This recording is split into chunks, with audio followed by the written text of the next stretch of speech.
আজকে তালিকা চলে আসছে, তালিকা কিন্তু আমাদেরও আসবে, তবে আমরা এই তালিকার জন্য ভয় করি না। আমরা এই তালিকাতে যেতে প্রস্তুত আছি, কারণ এই তালিকায় যতক্ষণ আমার নামটা না আসবে ততক্ষণ তো আমি আমার মাবুদের সাথে মিলতে পারবো না।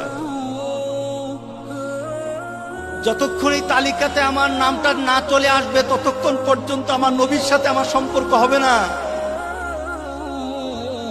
হযরত বেলাল মৃত্যু শয্যায়,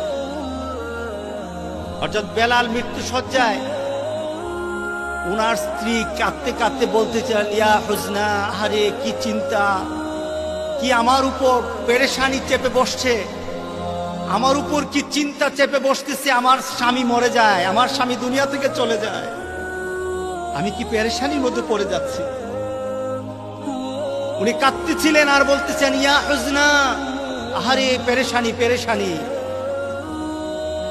হযরত বেলাল স্ত্রীকে ডেকে বললেন, বলো না ইয়া হুজনা, বলো ইয়া ফারহাতা, তুমি চিন্তার কথা বলো না, বরঞ্চ তুমি আমার মনের দিকে, আমার মনের কথা জেনে নাও, আমি কিন্তু চিন্তিত না, আমি আনন্দিত।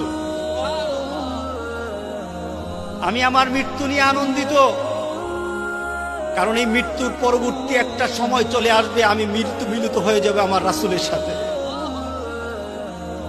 আমি আমার রাসূলের সাথে মিলিত হয়ে যাব। মৃত্যুর পরে আমি আমার রাসূলের সাথে মিলিত হয়ে যাব।